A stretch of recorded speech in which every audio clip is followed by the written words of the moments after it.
बिस्मिल्लाहिर्रहमानिर्रहीम। अस्सलाम वालेकुम ख़ातिन हज़रात, मैं हूँ आपका जुनैद सलीम और आप देख रहे हैं इंसाफ डिजिटल। नाज़रीन, तहरीक इंसाफ और हुक्मरानों के दरमियान पस पर्दा मुज़ाकरात जारी हैं या कोई खेल हो रहा है, इसका ठीक ठीक अंदाज़ा मंगल 19 मई को हो जाएगा।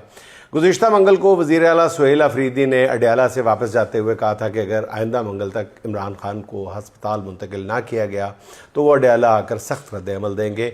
उस वक्त बताया गया कि सुहेल अफरीदी को किसी न किसी सतह पर यकीन दहानी कराई गई है कि आइंदा मंगल तक इमरान खान को हॉस्पिटल मुंतकिल कर दिया जाएगा, मगर ताज़ा तरीन इतलात ये हैं कि आज तक यानी अभी तक हुकूमत का इमरान खान को हॉस्पिटल मुंतकिल करने का कोई इरादा नहीं है, ना ही कोई हुकूमत ने अभी तक ऐसा कोई जेस्चर शो किया, जिस पर सुहेल अफरीदी मंगल के रोज़ एक बड़े जुलूस के साथ अडयाला पहुँचेंगे। इस बात का फैसला कर लिया गया। वो पेशावर से एक बड़ा जुलूस साथ लेकर चलेंगे। रास्ते में मुख्तलिफ MNAs और MPAs भी कारकुनों के हमरा इस जुलूस में शामिल होते चले जाएंगे। हर रुकने असम्बली को फ़िलहाल 1000 लोग लाने का कहा गया है, जो बज़ाहिर बहुत कम तादाद है और ये KP के अरकान असम्बली के लिए बाएं हाथ का खेल है। ख्याल है कि वज़ीर आला सुहेल अफरीदी के साथ 10,000 से ज़्यादा अफराद अडयाला आ जाएंगे। इसके अलावा पंजाब से भी हर रुकन असम्बली को चीदा कारकुनों के साथ अडयाला के बाहर पहुँचने की हिदायत की गई है। ज़राए का कहना यह है कि कुछ अहम लोगों ने वज़ीर आला सुहेल अफरीदी को पैगाम पहुँचाया है कि वो जुलूस के साथ अडयाला ना आएँ। उनका कहना यह है कि मुल्क में अमन व अमान की सूरत हाल के पेश नज़र वो जुलूस के साथ एटलीस्ट ना आएँ, जिस पर जवाब दिया गया है कि जी इमरान खान को हॉस्पिटल मुंतकिल कर दें, उनकी बहनों के साथ मुलाकात करा दें तो हम नहीं आएंगे जुलूस लेके। ऐसा ना हुआ तो हम ज़रूर आएंगे। जिसके बाद मज़ीद पैगाम रसानी नहीं हुई। दूसरी तरफ नाज़रीन, महमूद खान अचकज़ई ने भी कौमी असम्बली में खिताब करते हुए हुकूमत को 3 रोज़ का अल्टीमेटम दे दिया है। अचकज़ई ने कहा है कि अगर इमरान खान की मुलाकातों पर पाबंदी रही फिर जनाब स्पीकर हमसे गिला ना कीजिएगा। पार्लियामेंट नहीं चल रही, इस बात का कोई गिला नहीं होना चाहिए। फिर ना कहना कि जी पार्लियामेंट में ये हो रहा है, पार्लियामेंट में वो हो रहा है। ये 3 रोज़ा अल्टीमेटम भी नाज़रीन कराम मंगल को ही ख़त्म हो रहा है। मेरा ख्याल है कि आने वाले मंगल जो बड़ी अहमियत का हामिल है, उस दिन पता चल जाएगा कि PTI और पस पर्दा क़ुव्वतों के ताल्लुकात में कोई बर्फ़ पिघली है या इस हवाले से फैलाई जाने वाली ख़बरें जो हैं सिर्फ वक्त गुजारी के लिए हैं या ट्रक की बत्ती है। जो भी होगा मंगल के दिन पता चल जाएगा या मंगल से एक दिन पहले पता चल जाएगा। नाज़रीन, मुल्क में जब भी किसी तरमीम का डोल डोला जाता है तो आप नोट फरमाइए कि मौलाना फजलुर रहमान के बयानात बड़े तीखे हो जाते हैं। 26वीं तरमीम के मौके पे मौलाना फजलुर रहमान साहब ने ऐसी बातें की कि पूरी हुकूमत मौलाना के दर पे हाज़िरी देने पहुंच गई थी। मौलाना ने अपने तमाम नाज नखरे उठवाए और खूब उठवाए। आखिर में 26वीं तरमीम के हक़ में वोट दे दिया। 27वीं तरमीम के मौके पे मौलाना बांग्लादेश से तशरीफ़ ले गए थे, पीछे से तरमीम मंजूर करा ली गई। अब 28वीं तरमीम के मौके पे एक बार फिर मौलाना का लहजा बहुत सख्त है, दुरुस्त है। गुज़िश्ता रोज़ कराची में जलसे से खिताब करते हुए मौलाना ने फरमाया कि जी आइन तोड़ने वाले मुल्क की तबाही के ज़िम्मेदार हैं। JUI को मद्दे मुकाबिल लाने की कोशिश की तो अपनी हलाकत का ऐलान करोगे। मौलाना ने 22 मई को महंगाई के ख़िलाफ़ मुल्क गिर एहतजाजी मुजाहरों का भी ऐलान किया है। मौलाना ने इसके बाद जो बात की है पहले कभी इस अंदाज में बात नहीं की थी। उन्होंने कहा कि मुझे जो भी कत्ल करेगा उसका बदला नहीं लूँगा, मेरे कत्ल की ज़िम्मेदार रियासत होगी। मुझे फ़ोन करके कहते हैं कि आप ना जाएं, यहाँ भी आने से रोक रहे थे। मैंने कहा मैं ज़रूर जाऊँगा। मौलाना फजलुर रहमान ने मज़ीद कहा कि इस्टेब्लिशमेंट धांधली करके हमें पार्लियामेंट से बाहर करती है। एक तरफ कुछ जाहिल क़ुव्वतें हम पर कत्ल के फतवे लगाती हैं, दूसरी तरफ पाकिस्तान के वफ़ादार हमें पार्लियामेंट से बाहर रखने के लिए धांधली करते हैं। हम जाएं तो किधर जाएं। दोबारा ये कहने की जसारत कर रहा हूँ नाज़रीन कराम के मौलाना का लहजा हूबहू वही है जो तरमीम से पहले या हर तरमीम से पहले हुआ करता है। अगर उनके रवैये में कोई तब्दीली आ चुकी है तो पूरी कौम की तरह मेरे लिए भी एक बहुत बड़ा सरप्राइज़ होगा।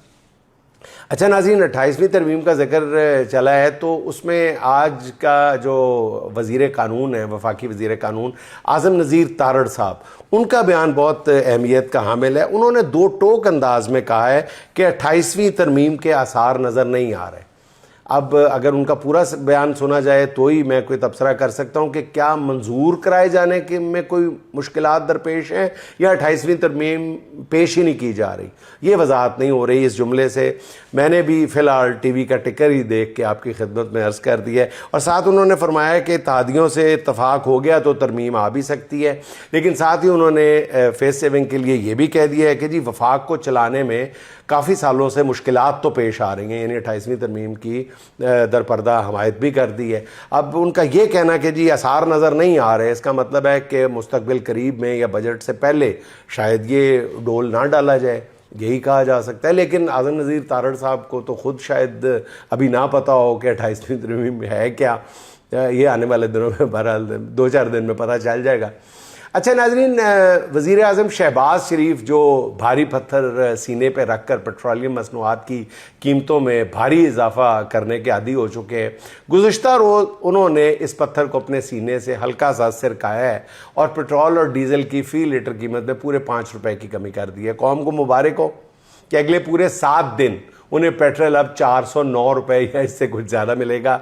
ईरान जंग शुरू होने के बाद हुकूमत पेट्रोल की फ़ी लीटर कीमत में तकरीबन 200 रुपये इजाफा कर चुकी है, मगर कमी सिर्फ 5 रुपये की है।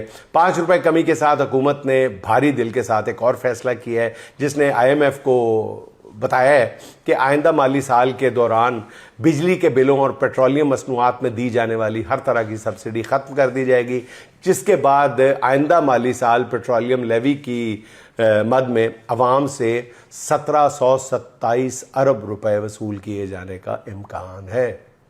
हमारी इस तजर्बाकार हुकूमत ने अपने 4 साल के दौरान अवाम से 50,000 अरब रुपए टैक्स इकट्ठा किया है। ये गुज़िश्ता 17 सालों में मुख्तलिफ हुकूमतों ने जो टैक्स लगाए उससे भी ज़्यादा रकम बनती है। नाजरीन, वर्ल्ड बैंक के मुताबिक अब हर दूसरा पाकिस्तानी गुर्बत की लकीर के नीचे आ गया है, हर तीसरा नौजवान बेरोज़गार है। 9 माह में हुकूमत ने जो पेट्रोलियम लेवी इकट्ठी की है वो 1200 अरब रुपए है। हुकूमत ने लोगों पर इतना बोझ डाला है कि फैक्ट्रियां बंद हो गई हैं, लोगों के कारोबार बर्बाद हो गए हैं, ख़त्म हो गए हैं।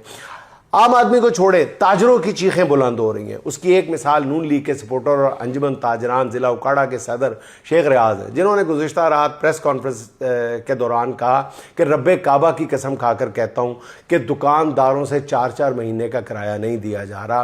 रियासत तो माँ होती है, मगर इस माँ ने हमें रोल दिया है। आज वही ताजर आपको वोट देने वाले रो रहे हैं और वो कहते हैं अल्लाह की कसम खून के आंसू रो रहा हूँ। ताजर रुल गया है, छोटा ताजर बिल्कुल फारिग हो गया है, किसानों की फसलें भी तबाह हो गई। अच्छा नाज़रीन, हुकूमत पंजाब की शानदार कारकर्दगी की मिसालें रोज़ सामने आ जाती हैं। सुथरा पंजाब मंसूबा ख़जाने को चूना लगाने का मंसूबा साबित हुआ, वो आपने देख ही लिया। जो फैसलाबाद की 2 तहसीलों का केस सामने आया और बार बार अर्ज़ कर रहा हूँ कि हर तहसील में कमोबेश यही मंजर है। तालीम का शोबा निजी शोबे के हवाले किया जा रहा है, सरकारी स्कूल प्राइवेटाइज़ किए जा रहे हैं धड़ाधड़। सेहत के शोबे का हाल सबसे बुरा है। महकमा सेहत पंजाब ने लाहौर हाई कोर्ट में एक रिपोर्ट पेश की है, जिसने पंजाब में गुड गवर्नेंस का सारा मेकअप गाजा उतार दिया है।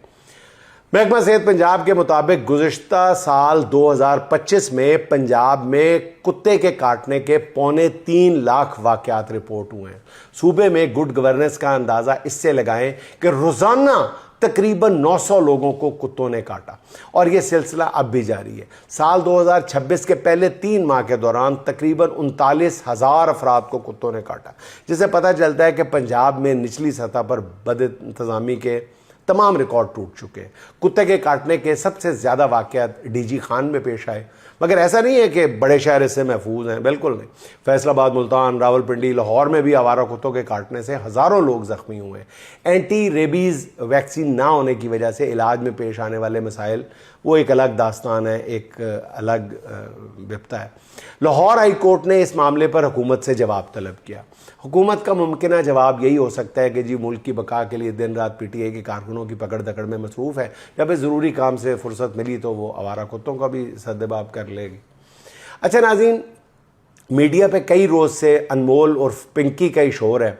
इस खबर में जो कुछ है वो सबकी समझ में अच्छी तरह आ चुका है, मगर फिर भी यार लोग इस पिंकी वाली खबर को बासी नहीं होने दे रहे। एक दो रोज़ से पिंकी के हवाले से बताया जा रहा है कि उसने अपने मारूफ कस्टमर्स के बारे में बताया। जिन दो लोगों के नाम सामने आए उनमें अदाकार मुनीब भट्ट और अदाकारा सारा खान का नाम शामिल है। यूँ लगता है कि इन बेचारे किरदारों से भी किसी ने कोई स्कोर सेटल करना है। ये दोनों, नाज़रीन, बच्चे बच्चे को पता है, सोशल मीडिया पे भरमार है इन बातों की कि ये दोनों सोशल मीडिया पर खुलकर इमरान खान की हमायत करने के जुर्म के मुर्तकब होते हैं और बार बार होते हैं, तो उनको सज़ा तो बहरहाल मिलनी थी।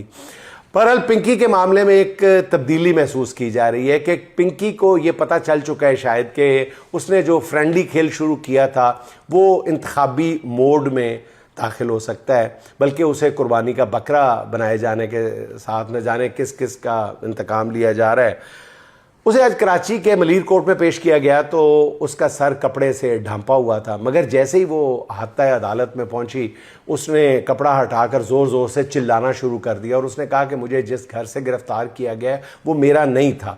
फिर बोली मुझे मजबूर कर रहे हैं कि मैं कहूँ कि मैं बनी गाला में सामान देती थी, बनी गाला के। और फिर उसने अपने बयान में भी ये बात कही है। ये उसने कहा कि ये मुझसे झूठे बयान दिलवा रहे हैं। ज़ाहिर है ये शानदार काम हमारी पुलिस के जवान ही कर सकते हैं। जैसे पिंकी ने बोलना शुरू किया, नाज़रीन ये ज़रा क्लिप पहले मुलाज़ा फरमा लें, इसमें ज़रा अपनी तवज्जो पिंकी की बजाय इस पुलिस एहलकार पर रखिएगा ज़रा। ये पुलिस एहलकार किस तरह इसकी आवाज़ खामोश कराने की कोशिश कर, एक मैं छोटी सी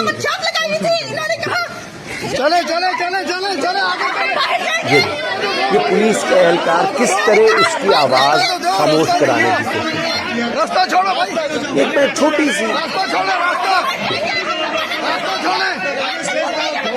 ये मैं एक छोटी सी मिसाल आपके सामने इसलिए रख रहा हूं कि हर जगह पे ऐसे ही किरदार नजर आते हैं। नाज़रीन ये छोटा सा पुलिस एहलकार इस मामले में कि जी मैंने पिंकी की आवाज़ जो है वो सहाफ़ियों तक नहीं जाने दी और देखें मैंने कितना बड़ा कारनामा सर अंजाम दिया, मैं ऊंची आवाज़ में बोलता रहा। फिर लेडी कांस्टेबल ने भी उसके मुंह पे भी हाथ रख दिया, इसलिए वो भी अब कल कला अपने सीनियर्स के सामने पेश हो के अपने कारनामे गिनवाएगी, जिस तरह ये पुलिस एहलकार कह रहा है। ये पुलिस एहलकार आता है अदालत पहुंचने तक ऊंची आवाज़ में बोलता रहा, सिर्फ इसलिए कि वो पिंकी की आवाज़ जो है वो सुनाई ना दे। अपने इस शानदार कारकर्दगी का अहवाल ये डेफिनेटली अपने आला पुलिस अफसरों को बताएगा। कौमी खिदमत के सिले में उस रोज़ उसकी भी एक रोज़ प्रमोशन हो जाएगी, उसे एएसआई से सब इंस्पेक्टर या फिर इंस्पेक्टर से डीएसपी बना दिया जाएगा और प्रमोशन पाने के बाद ये किसी और पिंकी की तलाश शुरू कर देगा जो उसकी तरक्की के लिए, अगली तरक्की के लिए सीढ़ी बने। नाज़रीन इसका मैं जिक्र ख़ास तौर पे ऐसा इसलिए कर रहा हूँ कि हमारा पूरा माशरा, बल्कि पूरा इस वक्त सरकारी ढांचा जो है वो ऐसे किरदारों से भरा पड़ा है जो अपनी एक तरक्की के लिए, चंद पैसों के लिए, एक पोस्टिंग के लिए हर हद से गुजर जाने के लिए तैयार नजर आता है।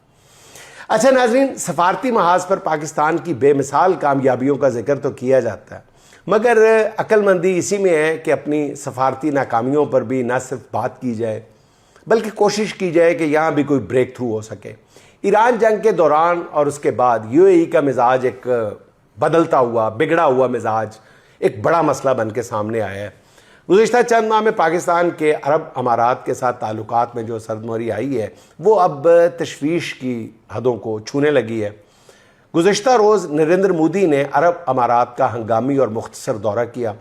वो सिर्फ 2 घंटे के लिए अमारात के दौरे पर आए, मगर इन 2 घंटों के दौरान अमारात और हिंदुस्तान के दरमियान होने वाला दिफाई मुआहदा पाकिस्तान के लिए इंतहाई तशवीशनाक है।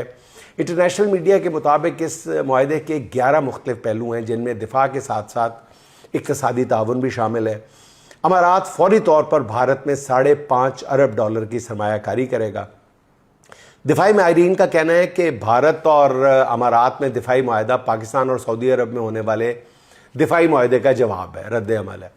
इसके साथ हमारे लिए परेशानी इस बात की भी है कि अमारात से धड़ाधड़ पाकिस्तानियों को डिपोर्ट किया जा रहा है। गुज़िश्ता रोज़ कौमी असम्बली में खिताब करते हुए शेर अफजल मरवत ने बताया कि जी यूएई से बेदखल किए गए पाकिस्तानियों में से 18,000 का ताल्लुक सिर्फ पारा चनार से है। उन्होंने वज़ीर दाखिला मोहसिन नकवी को मुखातिब करते हुए कहा कि आप अपने हम मसलक लोगों पर होने वाली ज़्यादती को क्यों छुपा रहे हैं। इस वक्त तकरीबन 17 से 20 लाख पाकिस्तानी यूएई में मुकीम हैं। अगर उनका रोज़गार ख़त्म हुआ तो तरसीलात ज़र में 5 से 6 अरब डॉलर सालाना कमी के साथ साथ 1 करोड़ पाकिस्तानी भी बराह रास्त मुतासर होंगे। नाज़रीन, इन हालात में चलते चलते असद अब्बास असद के चंद खूबसूरत अशार जहन में आ गए। होंठों पे कोई रंज ना रुख पर मलाल है, होंठों पे कोई रंज ना रुख पर मलाल है, उस शख्स का मिजाज भी कितना कमाल है, उस शख्स का मिजाज भी कितना कमाल है। एक सिमत बेवफाओं का लश्कर है और चुप, एक सिमत बेवफाओं का लश्कर है और चुप, एक सिमत बोलता हुआ लहजा सवाल है, एक सिमत बोलता हुआ लहजा सवाल है। एक सिमत एक हजूम है बातिल के रूप में, एक सिमत एक इश्क और लाजवाल है। मसनद पे और तख्त नशीनों का राज है, मसनद पे और तख्त नशीनों का राज है, ज़ेनों पे और शख्स का जाहो जलाल है, ज़ेनों पे और शख्स का जाहो जलाल है।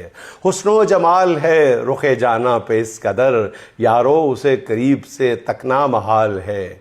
उसकी मिसाल मांगते फिरते हो क्यों असद, उसकी मिसाल मांगते फिरते हो क्यों असद, उसकी मिसाल ये है कि वो बेमिसाल है, उसकी मिसाल ये है कि वो बेमिसाल है। नाज़रीन, खुश रहें, खुश रखें। आपसे मुलाकात होगी इंशाअल्लाह अगले व्लॉग में। अल्लाह हाफ़िज़।